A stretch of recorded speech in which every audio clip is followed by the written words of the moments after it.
Aujourd'hui, il fait beau, on va en avoir besoin. Il faut que le temps soit bien sec pour faire l'essai de cette voiture BMW M4. Bonjour et bienvenue sur la chaîne.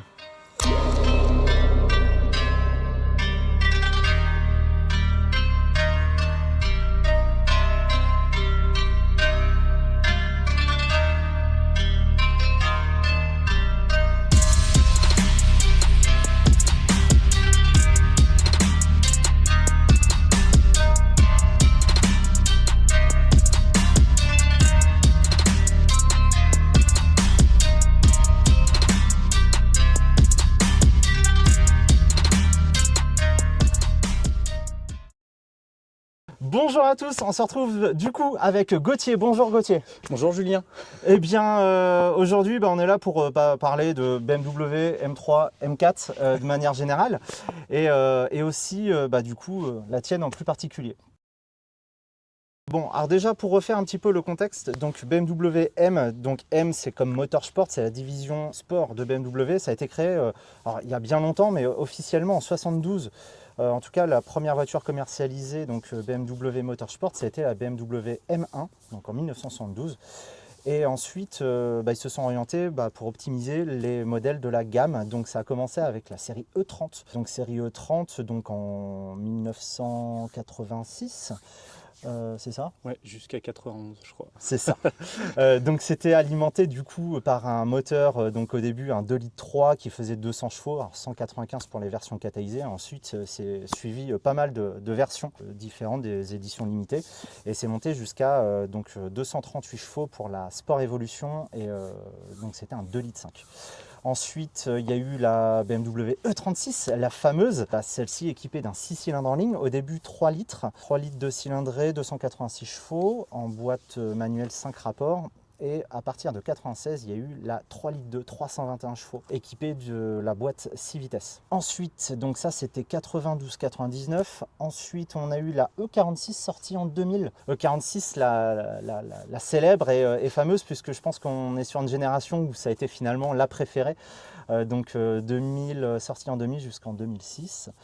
Moteur donc évolué de la E36, donc ça reste toujours un 6 cylindres en ligne, 3 litres 2 et optimisé qui atteint 106 chevaux au litre. Et cette voiture donc du coup développe 343 chevaux et un régime très élevé puisqu'on atteint les 8000 tours minute. Quoi dire de plus sur cette E46? C'était vraiment une des préférées d'une certaine génération, en tout cas comme je le disais précédemment. Ensuite BMW 92, donc que j'ai eu, que Gauthier a eu aussi. On a eu sensiblement la même au début, et puis toi tu as eu une orientation un petit peu plus piste. Donc les BMW 92 sont sortis donc en 2007 jusqu'en 2013. Première et unique M3 qui a reçu un moteur V8, donc c'est un V8 4 litres, 420 chevaux, et régime pareil, 8400 tours minute, ça prend des tours, c'est incroyable. Et il faut savoir que ce moteur-là a été spécialement conçu pour cette voiture. Ce moteur, on ne le retrouve que sur la BMW M3 92. BMW M3 92, donc qui est sorti donc soit avec la boîte manuelle, alors, comme on avait tous les deux, et soit la version DKG, 7 rapports qui était très bien, qui était une très bonne boîte, contrairement au SMG des versions précédentes. Ensuite, nous avons eu donc du coup la sortie de la BMW M4. Alors M3 et M4, alors à l'époque BMW a voulu réorienter un petit peu son choix au niveau du marketing. Donc tout ce qui finit par 3, c'était dédié au berline et break. Et 4, alors 4 c'est des chiffres pairs et impairs en réalité. Et tout ce qui est donc chiffres pairs, donc c'était dédié au coupé et cabriolet. Donc là, BMW M4 qui est la cousine en réalité de la M3, hein, seulement c'est la version coupée. Donc on retourne sur un 6 cylindres en ligne, donc cette fois biturbo, la première version suralimentée sur la gamme M3 en tout cas. Cette version-là donc développe d'origine 431 chevaux et un très gros couple, 550 Nm d'origine, et voilà, c'est ce qui a fait un petit peu sensation à sa sortie. Exactement. C'est-à-dire que la voiture, dès que tu accélères, ça te colle au siège aussitôt. C'est aussi l'effet turbo, ouais. Exactement. Alors effet même biturbo, il y a deux exactement. turbos. Voilà, c'est en fait ce moteur 3 litres biturbo, en réalité, c'est l'évolution des 335i à l'époque, que j'ai eu il y a bien longtemps, un moteur qui est sorti en 2006. Et ensuite, il y a eu le moteur N54, puis N55, et ensuite, voilà, c'est un petit peu le développement. S55. Et là, c'est le moteur S55. Disponible donc en boîte manuelle et DKG. Donc DKG 7 rapports aussi. Un poids donc à vide de 1635 kg. 0 à 100, t'as une idée un petit peu? Je crois que c'est 4 secondes 2, 4 Je dirais des secondes bêtises, 5. donc je préfère pas m'avancer là-dessus. En tout cas, et puis ça dépend un petit peu de la motricité, parce que pour envoyer du couple comme ça au sol, bah, faut que ça adhère un petit Tout peu. ça plutôt sec. Ouais. Donc M4, donc nom de code F82. Donc les avantages par rapport aux versions précédentes, c'était donc les émissions polluantes et surtout la consommation du coup, donc qui est en baisse par rapport au V8 4 litres atmosphérique. Par contre, voilà, quelque chose qui a été critiqué, et moi j'avoue que je suis assez sensible à la sonorité, c'est le son du coup du 6 cylindres en ligne, qui est pas forcément très joyeux. Le N55, c'est vrai que T'as dit N55, c'est S55. là, Ouais. la sonorité, on va le voir juste après, qui est pas franchement... en tout cas, il y a un régime, hein, je pense qu'il y a un régime où c'est pas forcément... Moi je trouve que les bas régimes, ouais, ça fait un tracteur. Un peu casserole, ouais. Mais c'est de la merde! Ouais, faut le dire, hein, faut le dire. Faut bien caler quelques inconvénients cette belle voiture. Ensuite, dans les versions donc autres, donc ça c'est la version de base. Ensuite, il y a les versions donc compétition qui faisaient 450 chevaux. Exactement. Ensuite, il y a eu les versions CS, donc 460 chevaux, donc limitées à 1200 exemplaires. Et ensuite, le top du top, donc c'était la GTS, donc 500 chevaux. 500 chevaux. Injection de méthane, Ok. tout ce qui va bien. 500 chevaux et vraiment une préparation, une configuration en tout cas adaptée à la piste, avec un demi-arceau, des baquets garnis, je crois, en option, etc. Un allègement de la voiture. Et vraiment tout fait en sorte pour qu'elle soit adaptée à la piste, au même titre qu'une Porsche GT3 RS.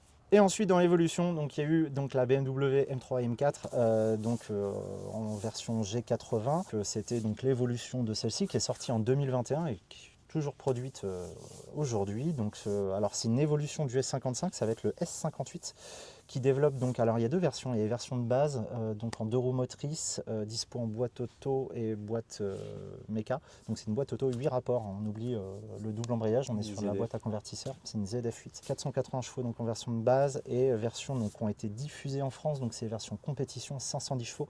Là on n'a pas le choix, ça va être que la ZF8 et qui va être en 4 roues motrices. Alors 4 roues motrices débrayables, fort heureusement. Et oui, on aime bien les propulsions ici quand même. Exactement. Ouais.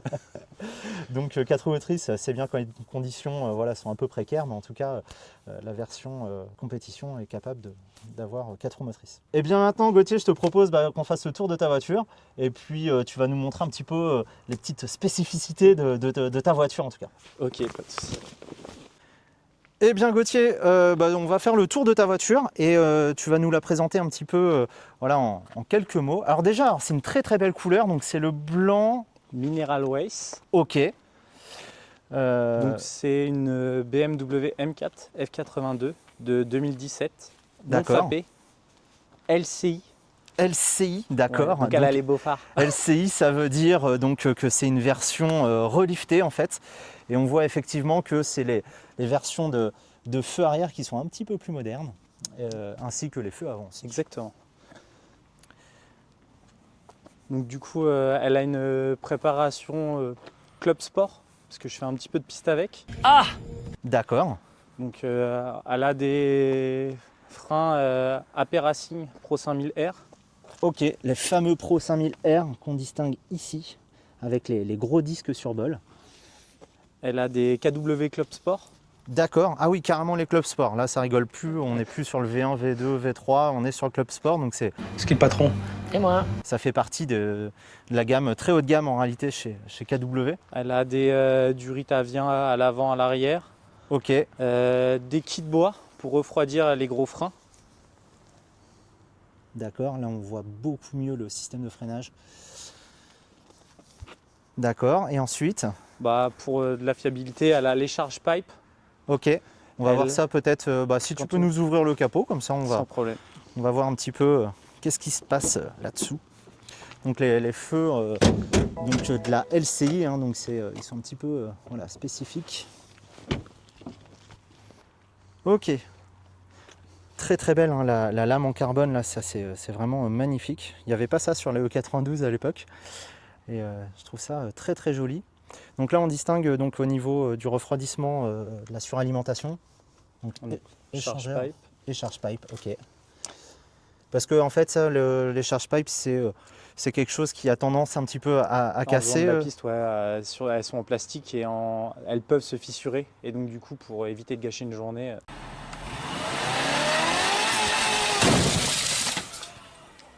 c'est toujours Ok. bien de... Effectivement, ouais. On anticipe un petit peu. Donc elle a des filtres BMC. Oui, filtre à air Elle donc, a dans la boîte le- ici et là-bas. Elle a l'écrou le blocage de la vis de crank hub. D'accord, donc c'est alors une des maladies en fait sur ce moteur-là, c'était en fait le système de poulie de Villebrequin qui se désolidarise et donc il y a eu une modif en aftermarket, hein, c'est pas de l'officiel BMW mais qui permet en fait de vraiment solidariser l'ensemble Villebrequin avec sa poulie. D'ailleurs je crois qu'il y a eu des casses moteurs à Ouais, l'époque. parce qu'en fait, ça te décale la distrie et du coup, tu viens, les soupapes viennent toucher les pistons et tu casses le moteur. Ouais, ok, comme ça c'est Donc, réglé. Mais effectivement, j'avais entendu parler à l'époque, à la sortie, qu'il y avait eu des cas de casse-moteur dès le début en réalité. Exactement. À cause du gros couple et du fait que ce soit pas claveté. Ok, bon, en tout cas, c'est un très très bel exemplaire qui est voilà, légèrement modifié comme il faut. En tout cas, elle est une vraie dégaine. Je la trouve incroyable. Est-ce que tu peux nous démarrer le moteur? Parce que tout à l'heure, on avait parlé de la sonorité. Je pense que c'est le moment opportun pour... Donc elle a une ligne équal. Ok, ligne equal length, donc ça veut dire que donc, de série en réalité, donc l'échappement, donc il y a un tube. Ok, Là, les valves fermées. valve fermée. Donc equal length, en fait, ça veut dire que les lignes d'échappement, parce que là on part des deux turbos, donc il y a deux tuyaux d'échappement, et en réalité d'origine, eh bien, les tuyaux sont pas à longueur égale, et là en réalité pour récupérer un semblant de sonorité pas trop dégueu, en tout cas le but c'est d'avoir les deux conduits qui fassent exactement la même longueur. Donc vas-y Gauthier, fais-nous écouter le son. Donc là on est en valve fermée.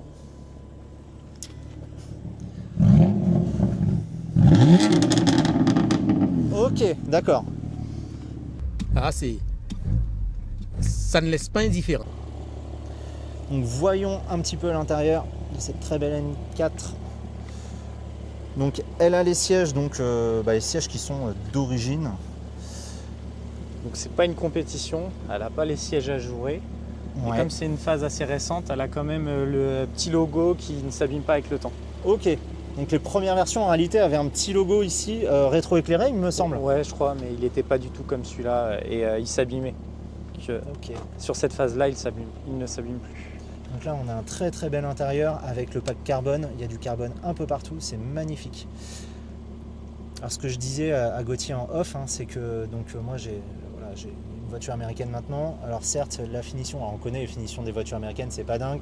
Bon les récentes c'est un petit peu mieux, mais j'avoue que ça ne vaut pas du tout la finition BMW. C'est beau, c'est bien foutu, ça respire la qualité.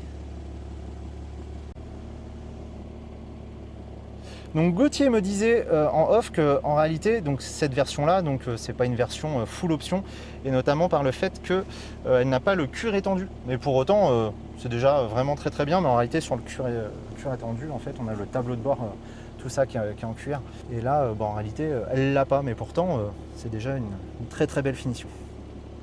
Ça va commencer ici. Et ça va péter. Péter.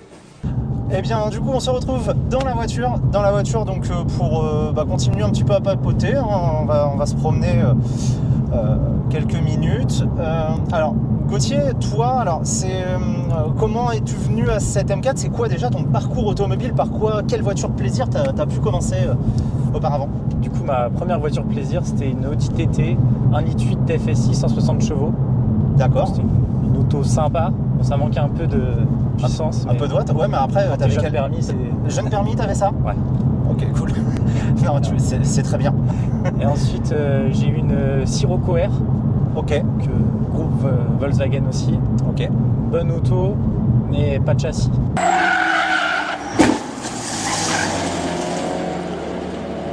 Du coup, après à 26... Alors pas de châssis pourtant, la R c'est la version sportive. Ouais, mais enfin, en tout cas, selon moi, ça allait pas du tout avec ce que j'attendais d'une voiture. D'accord, ok. Et du coup, après, j'ai acheté la même voiture que toi. Ouais. J'ai acheté une M3 92 boîte méca GRS Schwartz. Ok, effectivement, je connais bien le modèle. Alors, sauf que toi, du coup, tu l'avais optimisé à l'époque pour les sessions track day pour faire de la piste. Ouais, elle avait le demi-arceau et tout ce qu'il fallait pour pouvoir être performant sur piste. Effectivement, je me souviens qu'il y avait une sacrée grosse prépa. Je l'avais même essayé, tu m'avais laissé le volant et c'était incroyable. Elle avait une prépa y compris au niveau du différentiel, donc rapport court. Elle avait la boîte, comment t'appelles ça? Elle avait un CAE, elle avait un 444. Concours 444, ouais. C'est ça, elle avait des freins Ape Racing comme sur la M4. Elle avait aussi l'aéro, la lame à l'avant, le spoiler à la l'arrière. GT4, aileron GT4, demi-arceau Vichers. Puis après, elle avait des amortisseurs, des KW Club Sport, mais 3 voies. Donc là, c'est des 2 voies qu'il y a sur la voiture. D'accord, ok. Super auto, mais la polyvalence n'y était plus. Bah, effectivement, moi où j'ai fait quelques petites upgrades, mais qui restaient convenables en fait pour la route, hein, on pouvait quand même l'utiliser. Toi, effectivement, c'est un peu parti en couille. Du coup, toi, dans l'esprit, qu'est-ce que tu recherches justement dans une voiture? Ouais, du coup, étant donné que sur route, ça devient difficile de pouvoir se faire plaisir sans prendre de risques. Bonjour. Bonjour. Oui. Je voulais avoir une voiture polyvalente qui puisse faire des track days et aussi partir en vacances et puis faire des sorties. Trajet du week-end. Exactement. Ouais. Ouais, et du coup, ok. la M4 elle cochait quand même beaucoup de cases. Et j'avoue que je suis un petit peu amoureux de la marque. BMW, ouais. Donc du coup, je voyais pas trop quoi prendre d'autre. C'était la suite logique finalement par rapport à ta M3 92. Exactement. Ok. Après, j'avoue que peut-être que par la suite, si on voit un petit peu plus loin, j'aimerais bien une Porsche, comme tout bon BMiste qui se respecte. Ah ouais, alors ça c'est intéressant effectivement parce qu'on parle un petit peu du passé. Et après, effectivement, dans la suite, ouais, toi tu serais sur une Porsche. J'aimerais bien une 991 Carrera S. Ok, cool. Mais bon, le budget pour l'instant. Ouais. Alors 91, donc un modèle moderne, mais en Carrera S. Parce que en fait, j'aime pas le look de la 996 et de la 997, donc du coup une moderne. Ok. Et je veux qu'il y ait le 3,8 litres avec le 400 chevaux. Ok, ça marche. Mais pas une GT3 du coup, vu que tu as quand même une certaine appétence pour le côté sportif. Non, parce que celle-là, je sais que je pourrais pas me l'acheter. Donc effectivement. C'est quoi là tes plaquettes? Oh merde. J'adore. Là, elle est en PFC 11 devant. Ok. Et PFC 08 derrière. Ok, ouais, donc la bonne plaquette faite pour envoyer du frein, quoi. Exactement.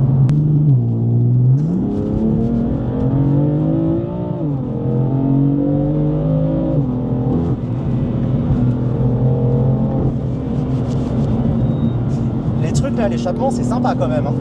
C'est léger, tu vois, c'est pas un... Tu vois, ça traîne. Oui, bah oui.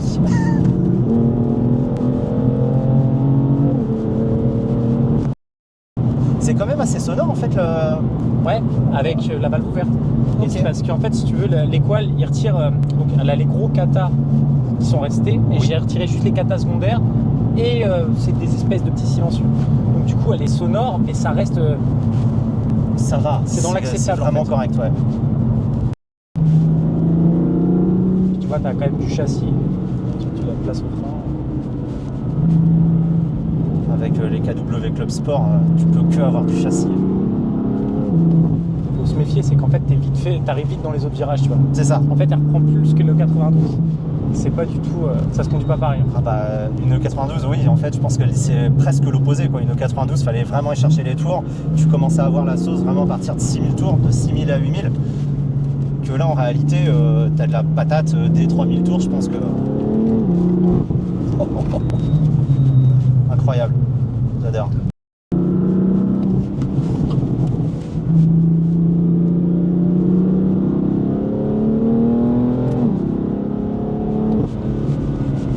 Bah écoute, la sonorité, je trouve que c'est pile... Ouais, mais parce que t'as les coils. Ouais. En fait, il aurait fallu que tu en essayes une sans rien, toute Ouais, d'origine. sans rien, toute d'origine, exact. Moi, là, elle me plaît c'est comme plutôt ça. correct. Hein. Moi, elle me plaît comme ça en Eh fait. ben, je te Et rejoins. avant, elle me plaît pas du tout. Je vais pas te mentir. Tu me fais. Pour avoir essayé. Bon, après, c'était. Tu vois, là, la patine est par exemple.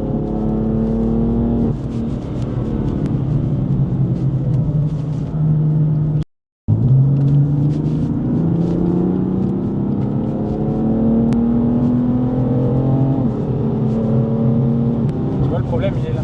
C'est qu'en fait, pour avoir de la sensation, à part en deuxième, à la limite, mais tout le reste, il faut atteindre des vitesses. Tu vois, on est à... Combien? C'est juste ça.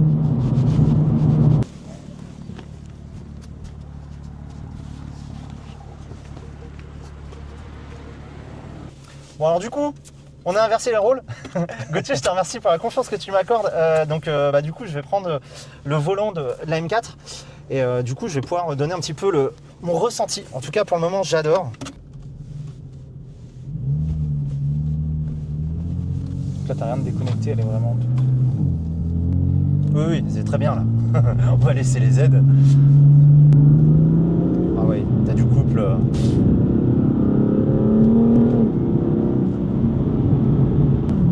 Alors la direction est... T'as un mode pour durcir la direction ou pas? Alors c'est juste comme ça pour... Là, elle est au plus dur. Là. Ok. Sport plus. Bah, la Camaro, elle est un peu plus ferme et plus incisive, je pense. Mais bon. Après, c'est des questions d'habitude, quoi. Bah, le freinage, forcément, avec les Pro 5000 R, ça freine.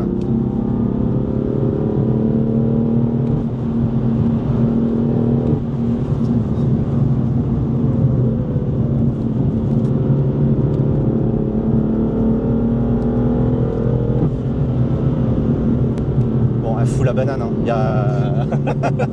Il y a pas à dire. Incroyable. Tu es content? Dis que tu es content. Je suis content. Ça se voit.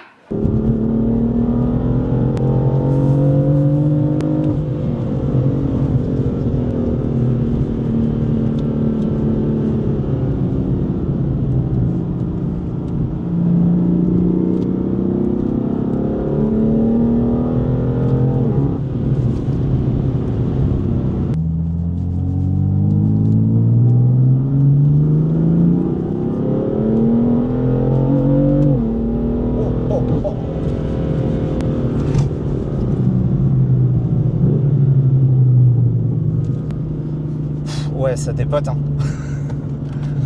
Ça tracte. Ouais, carrément. Et là, j'ai accéléré progressivement, j'ai pas envie d'être en limite d'adhérence ou quoi, mais... En fait, on touche à peine à l'accélérateur, c'est débile. Oh. J'adore. C'est sûr que pour comparer avec le 92, c'est beaucoup plus on-off en fait. Oui. Et honnêtement, pour moi, elle est tellement polyvalente la caisse que. Mais avec cette config là, d'origine pas du tout, j'aime pas. Ouais. Il faut lui rajouter un échappement, faut qu'il y ait. Puis franchement les freins d'origine ça va. Enfin pour moi c'est pas assez. Alors d'ailleurs, il y avait une option, je crois. Tu peux avoir les freins céramiques ouais. Ouais, c'est ça. Mais bon l'option, enfin les freins, ça coûte tellement cher. Ouais, c'est pas faux. Ouais, à remplacer, je veux Du dire. coup t'es aussi bien d'acheter un kit Pro 5000 et puis. Et puis ça fait le job, quoi. Exactement. Incroyable. Ouais, bah écoute, j'aime beaucoup. Tu t'attendais pas à apprécier? Tu pensais que. Mais si, évidemment que j'apprécie de toute façon quand t'as une voiture sportive. Mais tu t'attendais pas à ça? Je m'étais pas fait de film en fait. Donc du coup, tu vois, je découvre clairement la voiture.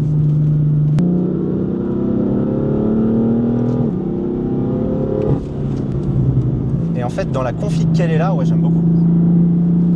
Mais t'as raison, en fait, par rapport à une d'origine, forcément... En fait, si t'arrives à en essayer une d'origine, faudrait que tu... Là, tu pourrais vraiment comparer. Mais... Ouais. Moi, dès que je l'ai eu, en fait, j'avais du mal au début, pour te dire. Ah ouais? Ouais, parce qu'en fait, il y avait... Ce qui a vraiment, dès que j'ai mis les amortisseurs, ça m'a rappelé mon ancienne et en fait ça m'a redonné ma banane, tu vois. Parce que j'avais Ok. l'impression d'avoir du châssis comme j'avais avant. Ok. Et du coup, ça c'était le premier truc. Et après, j'avais mis un autre kit frein avant celui-là.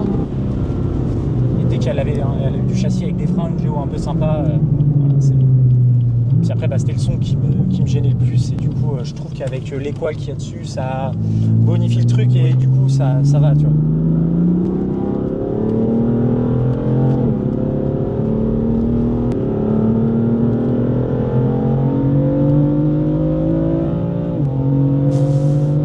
Ok.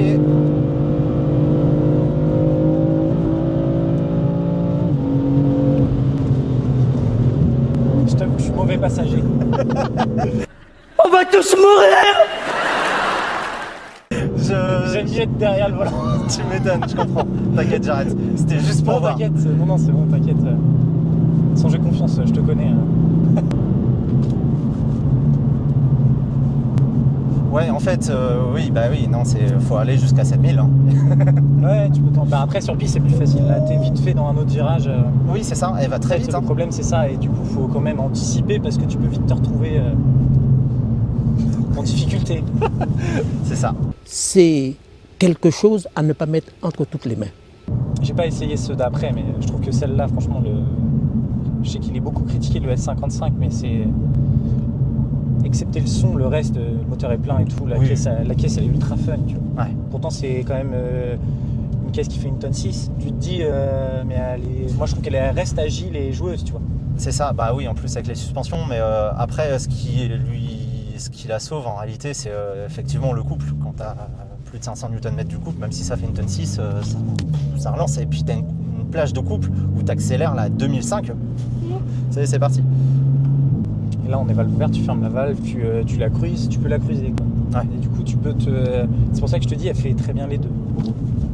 Et c'est pour ça que tu vois, après ça, c'est difficile de trouver quelque chose qui va te donner la même banane. En fait, il faut tout de suite qu'il y ait des chevaux, Ouais. malheureusement. Ouais. 935 chevaux et à 380, vous n'êtes pas encore à la moitié de l'accélération. Tu sais, il y en a qui disaient que je pourrais refaire marche arrière avec une 92. Il y en a qui l'ont fait, moi j'ai pas envie, tu vois. Bah, Personnellement. Sans être. J'ai adoré mon E92, etc. Ouais. Et du coup, je conduis aussi celle de Yann qui est en dégagé, etc. En mode pistarde avec l'arceau et tout. Mais celle-là, ce que je veux dire, c'est. Ça pousse pas comme ça, quoi.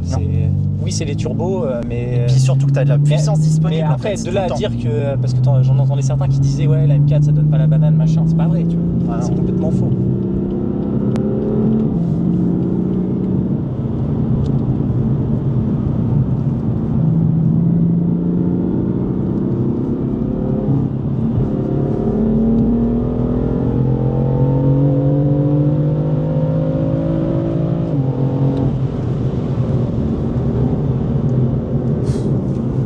Ça freine aussi, tu sais. Ouais. Du coup, c'est. Bah, ce c'est que je veux dire. rassurant. Ouais, ça, en fait, ça accélère, mais ça freine aussi.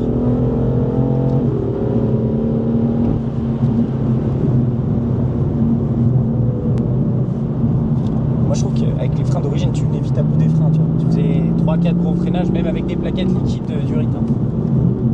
Bah, freinage d'origine BMW, on sait ce que ça donne. Hein. C'est de la merde. C'est jamais. c'est pas fifou, quoi. Mais du coup, là, en track day, bah, du coup, tu as quelque chose qui est exploitable, tu vois. Qui est et cohérent. qui pousse tout le long.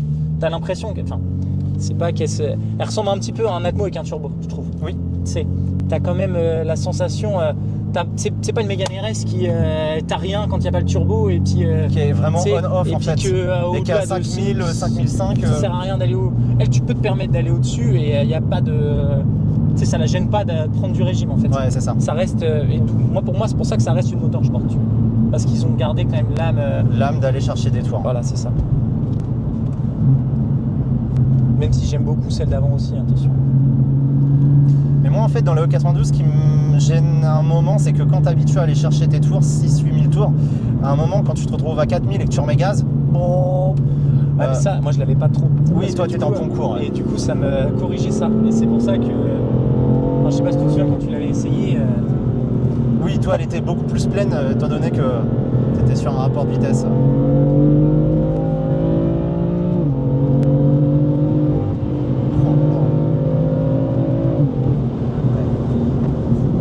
C'est bon, on arrête là. voilà, c'était bien. Le problème, c'est que c'est addictif. Ouais. Et du coup, tu comprends. Après, je comprends pourquoi elle plaît à tout le monde, mais le problème, c'est que ça reste une caisse où il faut qu'il y ait un entretien, etc. Et tu peux pas. Là, si tu regardes un peu le marché de la M4, t'en as beaucoup à vendre, mais elles sont, les 3/4 elles sont modifiées. Et puis, si les entretiens n'ont pas été suivis, tu peux vite te retrouver avec un truc qui va monter. Avec une merguez. Ouais, Et, c'est ça, exactement. Ouais.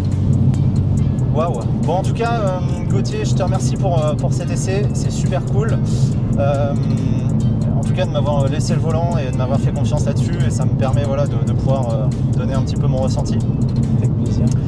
Et puis nous on se retrouve dans une prochaine vidéo. Pensez à liker, à commenter et puis vous abonner.